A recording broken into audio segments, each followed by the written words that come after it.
Hello everyone, welcome back to my channel. Viewers, आज मैं आपके साथ पेपर शेयर कर रही हूँ 16 दिसंबर 2021 को जो पेपर हुआ था सीटेट का सीबीटी मोड में, ओके, यानी कि ऑनलाइन मोड में कंप्यूटर बेस्ड जो टेस्ट हुआ था 16 दिसंबर 2021 को।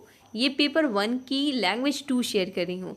आपको पता होगा कि लैंग्वेज 2 में 15 मार्क्स आपके पेडागोजी से होते हैं, यानी कि पेडागोजी के सवाल 15 मार्क्स के आते हैं और 15 मार्क्स के आपके पैराग्राफ बेस्ड क्वेश्चन होते हैं। तो इस पेपर के यानी कि पेपर 1 की मैं लैंग्वेज 2 का आपका पैराग्राफ पहले ही करा चुकी हूँ, जो कि मेरे चैनल पर अपलोड है। ठीक है, आज मैं आपके साथ शेयर कर रही हूँ पैडागोजी के क्वेश्चंस 15। So let's start. सबसे पहला क्वेश्चन देखिए क्या है। जितने भी मैं आपको आंसर बताऊंगी सभी आंसर ऑफिशियली हैं, यानी कि जो सीटेट ने माने हैं वही आंसर मैं आपको बता रही हूँ। इसकी आंसर की और इसका क्वेश्चन पेपर आपको कैसे डाउनलोड करना है वो मैं शॉर्ट में आपको बता चुकी हूँ कि किस तरह से आप सभी पेपर्स को डाउनलोड कर सकते हैं विद आंसर की।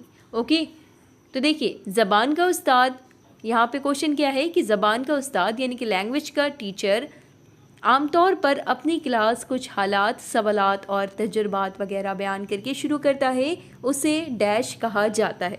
यहाँ पे आपसे पूछ रहे हैं कि एक टीचर है, टीचर आता है क्लास में, वो क्लास में जो भी सब्जेक्ट वो पढ़ाने जा रहा है उससे शुरू करने से पहले वो कुछ अपने तजुर्बात, कुछ सवाल पूछता है बच्चों से, कुछ अपने तजुर्बात यानी कि जो उन्होंने एक्सपीरियंस किया है उसको शेयर करता है, यानी कि हालात, सवालात और तजुर्बात वगैरह बयान करता है और उसके बाद वो क्लास यानी कि शुरू करेगा।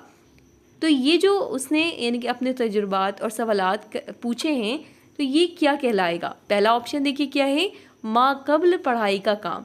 माँ कब्ल का मतलब होता है पढ़ाई से पहले का काम। ठीक है, माँ कब्ल यानी कि पहले, माँ कब्ल पढ़ाई का काम या फिर पढ़ने के दौरान का काम।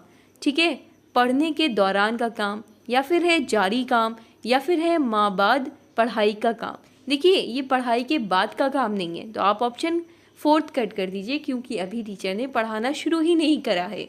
ठीक है, पढ़ने के दौरान का काम, ऐसा नहीं है कि पढ़ा रहे हैं और बीच में कोई काम उसने कराया हो, तो ये भी नहीं होगा। जारी काम भी नहीं है ये। यहाँ पे सही आंसर हो जाएगा आपका ऑप्शन 1, यानी कि माक़बल पढ़ाई का काम, यानी कि पढ़ने से पहले का ये काम है।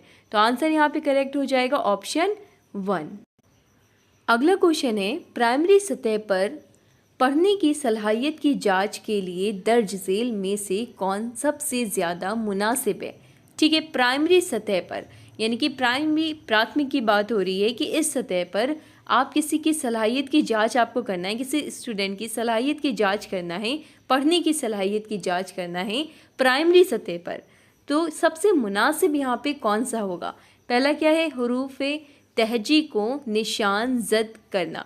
ठीक है, हरूफ तहजी यानी कि जो अल्फ़ाबेट्स होंगे कि उसने आ बा सा ये सब चीज़ें देखना, या फिर है अलामात तलफ़ुज़ को जानना, यानी कि जो सिंबल है उसका जो प्रोनंसिएशन है, उसका जो उच्चारण है, तलफ़ुज़ है, उसको जानना, या फिर है मतन की समझ, या फिर है पढ़ने में रवानी। देखिए, आपको मैं एक बात बताऊं, अगर कहीं पे भी आपको मतन की समझ लिख कर आ गया आपके में ऑप्शन, तो हमेशा यही सही होता है। और ये एक बार नहीं, आप जितनी बार क्वेश्चन पेपर सॉल्व करें, आप देखिएगा अगर किसी भी ऑप्शन में आपसे पॉजिटिव पूछा जा रहा है और वहाँ पे मतन की समझ लिखा है ऑप्शन, तो हमेशा आप आंख बंद करके मतन की समझ को ही टिक करके आइएगा, क्योंकि सबसे ज़्यादा अहमियत किस पे दी जाती है, ताकि आप किस पे दी जाएगी, आपको जो हम सिखा रहे हैं आपको वो समझ में आना चाहिए। अगर आपको चीज़ें समझ में आ रही हैं, आपका प्रोनंसिएशन उसके बाद आपके, यानी कि प्रोनंसिएशन भी अहमियत रखता है कि आप सही प्रोनाउंस करें, तलफ़ुज़ आप सही बोलें, लेकिन अगर आपको चीज़ें ही नहीं समझ में आएंगी तो आप प्रोनंसिएशन कैसे समझेंगे। तो सबसे ज़रूरी होता है मतन की समझ, यानी कि जो टेक्स्ट है, मतन मतलब टेक्स्ट, जो लिखा है जो टीचर पढ़ाना चाह रहा है, अगर आपको वो समझ में आ रही हैं चीज़ें, तो वो सबसे ज़्यादा अहमियत रखती हैं। अगर आपको कुछ भी चीज़ें ना याद हो तो आप बस ये ध्यान रखिएगा, अगर ऑप्शन में मतन की समझ लिख कर आया है तो वो हमेशा सही होगा, क्योंकि सबसे ज़्यादा मतन की समझ पर ही जोर दिया जाता है कि बच्चा अगर चीज़ें समझ रहा है तो ये सबसे ज़्यादा अहम होता है। ठीक है, तो मतन की समझ आपको यहाँ पे आंसर सही हो जाएगा और आपको हमेशा ध्यान भी यही रखना है। तरसीली ज़बान, अगला क्वेश्चन है, तरसीली ज़बान की तदरीस की ज़्यादा तवज्जो होती है।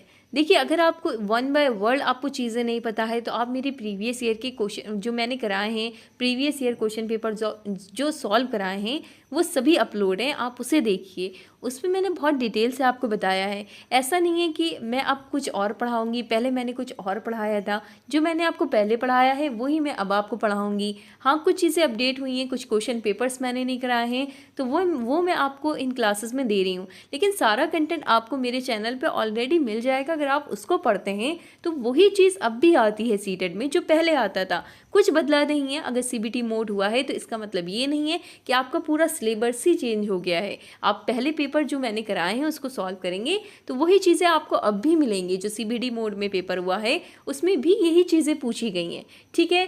थोड़ा बहुत जो तब्दील हुआ है वो मैं आपको बताती जा रही हूँ, क्वेश्चन पेपर सॉल्व कराती जा रही हूँ। तो क्वेश्चन यहाँ पे ये है कि तरसीली ज़बान की तदरीस की ज़्यादा तवज्जो होती है। देखिए, तरसीली ज़बान क्या होती है? जो आप बोलते हैं, जो डिलीवरी यानी कि जो कहते हैं डिलीवर कर रहे हैं, तो डिलीवरी लैंग्वेज आप बोल सकते हैं इंग्लिश में। तरसीली ज़बान यानी कि कम्युनिकेशन लैंग्वेज यानी कि संप्रेषण भाषा, ठीक है। तरसीली ज़बान की तदरीस मतलब होता है टीचिंग की ज़्यादा तवज्जो होती है। पहला क्या है? अहले ज़बान की तरह बोलने के लिए बच्चों की हौसला अफजाई करना। यानी कि मान लीजिए कोई बहुत अच्छा बोलता है, आप बच्चों को हौसला अफजाई करें कि उन्हीं की तरह बोलें, अहले ज़बान की तरह बोलने पर आप हौसला अफजाई करें, ठीक है। या फिर दूसरा है हदफ ज़बान के कलियों पर ज़ोर देने पर। या फिर तीसरा है आमोज़गारों को तरसीली महारत फराहम करने पर, ठीक है। या फिर फोर्थ है मश्क और वजाहत के ज़रिए तलफ़्फ़ुज़ पर ज़ोर देने पर। तो सबसे ज़्यादा तवज्जो होती है किस पे होती है? देखिए, आप तरसीली ज़बान मतलब होता है कम्युनिकेशन, ऐसी लैंग्वेज जिसके ज़रिए आप किसी से कम्युनिकेट कर रहे हो, संप्रेषण कर रहे हो, ठीक है, कम्युनिकेट कर रहे हो। तो सबसे ज़्यादा तवज्जो होती है कि जो आमोज़गार हैं, जो लर्नर हैं, जो ये ज़बान सीख रहे हैं, जो आमोज़गार हैं यानी कि जो लर्नर्स हैं, वो तरसीली महारत वो सीख जाएं, यानी कि वो अपनी बात दूसरों को कह पाएँ, कम्युनिकेट कर पाएँ, जो कहना चाहते हैं वो कह पाएँ, कम्युनिकेट कर पाएँ, संप्रेषण कर पाएँ। तो इस चीज़ पे ज़्यादा ज़ोर देना चाहिए। तो यहाँ पे इसीलिए ऑप्शन तीसरा सही हो जाएगा कि आमोज़गारों को तरसीली महारत फराहम करने पर, ऑप्शन तीसरा। अगला क्वेश्चन है, ज़बान और जिस्मानी हरकत में यानी कि जो तालमेल होता है यानी कि बीच में बैलेंस, ठीक है। तो यहाँ पे लिखा है ज़बान और जिस्मानी हरकत में तालमेल पर मबनी तरीका क्या कहलाता है? मबनी मतलब होता है डिपेंड, ठीक है, डिपेंड यानी कि इस चीज़ पर डिपेंड जो तरीका है उसे क्या कहेंगे? पहला है काम पर मबनी ज़बान की आमोजिश, या फिर सेकंड है कुल जिस्मानी रद्द अमल, या फिर थर्ड है इमदादी लिसानी आमोजिश, या फिर फोर्थ है तरसीली ज़बान की तदरीस। तो यहाँ पे सही हो जाएगा आंसर कुल जिस्मानी रद्द अमल, ठीक है। यहाँ पे आपसे कह रहे थे ज़बान और जिस्मानी हरकत में तालमेल पर मबनी तरीका, तो कुल जिस्मानी रद्द अमल यहाँ पे सही हो जाएगा, ठीक है।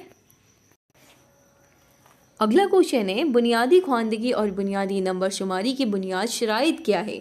बुनियादी ख्वानदगी मतलब होता है पढ़ाई, और बुनियादी नंबर शुमारी यानी कि 1 2 3 नंबर शुमारी, ओके। तो इसकी बुनियादी शराइत क्या है ये आपसे पूछ रहे हैं।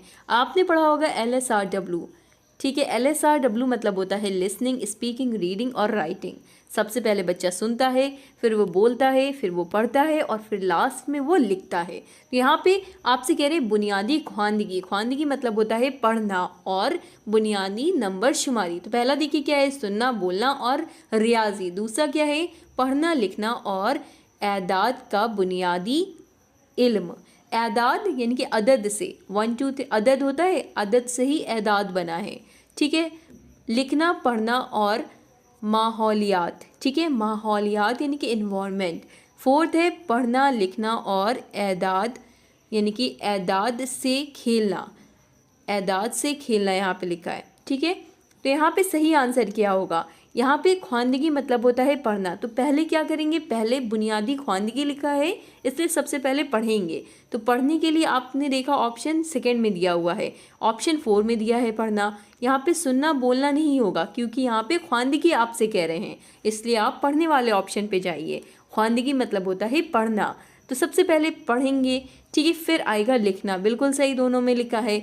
लेकिन यहाँ पे लिखा है पढ़ना और लिखना, इसमें लिखा है पढ़ना और लिखना और एदाद की बुनियादी इल्म, और यहाँ पे लिखा है पढ़ना लिखना और एदाद से खेलना। तो खेलना नहीं होगा बल्कि बुनियादी इल्म वाला ऑप्शन करेक्ट हो जाएगा, इसलिए यहाँ पे सेकेंड ऑप्शन आपका सही माना गया है।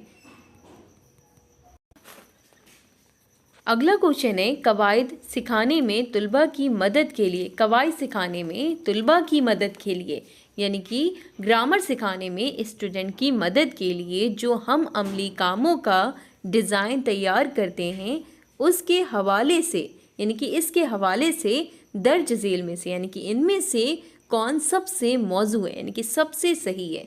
ठीक है, पहला देखिए ऑप्शन, उसे बमानी होना चाहिए। बमानी का मतलब जो भी आप डिज़ाइन बना रहे हैं, जो भी आप हम अमली कामों का डिज़ाइन तैयार करते हैं वो बमानी होना चाहिए, यानी कि उसकी कोई मीनिंग होना चाहिए। बिल्कुल सही बात, आप जो भी डिज़ाइन कर रहे हैं, आप मानिए कोई डायग्राम बना रहे हैं, आप मानिए कोई फ्लो चार्ट बना रहे हैं बच्चों को समझाने के लिए, उसका मीनिंग तो होना ही चाहिए। ठीक है, ऑप्शन 1 ये कह रहा है।